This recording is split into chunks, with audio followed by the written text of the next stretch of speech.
So here we are inside the bunker. They are 16 meters below the door up there. That's about 50 feet. They started to construct this bunker in 1952. It was just finished later in 1955. Fortunately, it was never used. It was used only once for training. These days, the bunker is still in potential use. All of the bunker is owned by City Praha, and part of the bunker was rented to Czech police. According to the contract Czech police has with the city, everything what is in their part has to be working as the bunker in 24 hours. The other part of the bunker was rented to a company that used to have a bar here inside the bunker.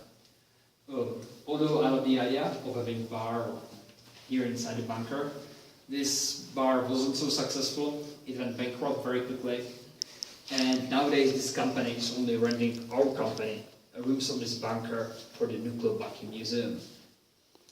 In the contract we got with them is written that everything what is here has to be removable in 7 days, and everything has to be working as the bunker once more. Every 2 months, city officials inspect the bunker to see whether the lights are still working.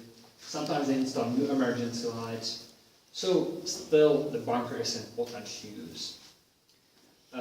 I don't think it'd be used in case of war or stuff like this, but maybe in case of some natural disaster, people might be evacuated in here before some better accommodation is provided. Okay, before we continue, I need to say something about the safety. So please watch out for the stairs, watch out for your head, especially you.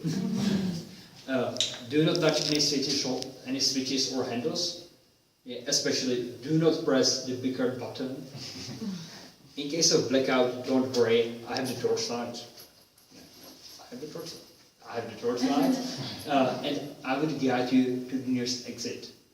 And it never happened, so it's not going to happen today. So no need to worry. So this was enough for 5,000 persons?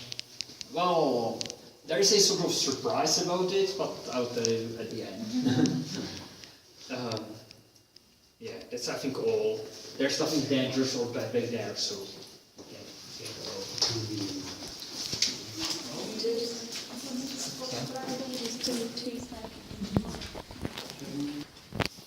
Okay, so here we are on sort of a crossroad. Everything that you ever see this way, all the rooms, all the machines, everything was 3 times in the bunker. Once over there and twice in the corridor behind me. This corridor on the left, it leads only to the other emergency entrance exit.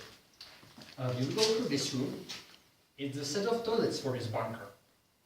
These toilets, they are not exactly authentic. They were renovated in 80s. In 50s, in a nuclear bunker, there wouldn't be wooden doors to the cabins.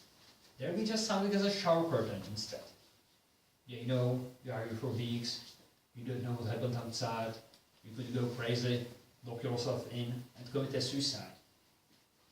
Also, there is no mirror. If there would be a mirror in a nuclear bunker, it would be normal glass mirror. It would be just a polished piece of metal, so it's unbreakable.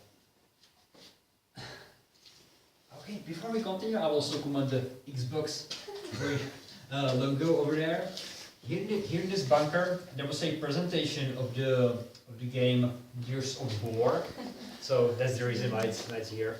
And also, yeah, this white circle over there, it used to be the Gears of War. Now it's gone. Okay, so let's continue through this one. Please watch out for the staff.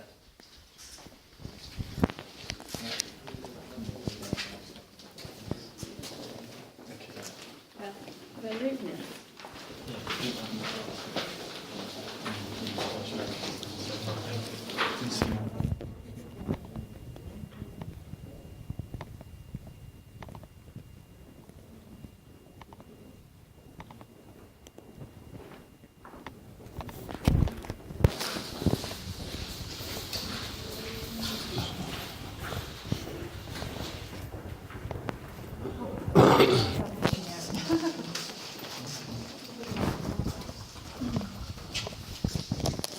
they have to stay in here 60 hours in nuclear?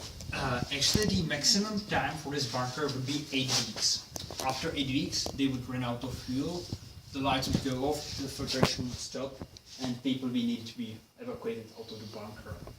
But the plan was that people will be staying here like 1 week, 10 days, and when the nuclear fallout outside settles down, then people will be evacuated to the countryside to prepare for war or to join the war. Okay, so here we are in the Nuclear Bunker Museum. First of all, I will tell you something about the most important and interesting things here in this exhibition, and then I'll give you some time to take a look yourself. I will start with this side of the room and with this set of photos. This is the photo I was already telling you about and I have already shown it to you. It's the Clement Gotthold is delivering his speech, and this one here is Vladimir Clementis. This is the same version of the photo, just with poor Clementis erased. We can see here that Vladimir Clementis was definitely not a thin person. This skinny guy is Vladimir Clementis as well, but after the imprisonment. And this lady in the trial, that's Milda Horáková. Above them, there are the pictures of Stalin's statue in Prague. It was one of the biggest statues all around Eastern Europe. It was 36 meters high. Do you know the famous Jesus statue in Rio de Janeiro? Yeah, he's only 30 meters high. So like Alston was 20% bigger. Really enormous. He was sort of overlooking Prague. He was like right next to the Prague castle on Letná, and it was possible to see him near from anywhere. Actually, he was finished in 1955, and just 1 year later, 1956, Nikita Khrushchev gave a speech where he said that Stalin wasn't such a hero. That Stalin was bad even for communists. Because of that speech, in 1962, Stalin was blown up, or the statue was blown up, so it doesn't exist anymore. Nowadays, instead of Joseph Stalin, we put a huge metronome. That was musician used to keep the rhythm. And the moving needle is supposed to symbolize the passing time.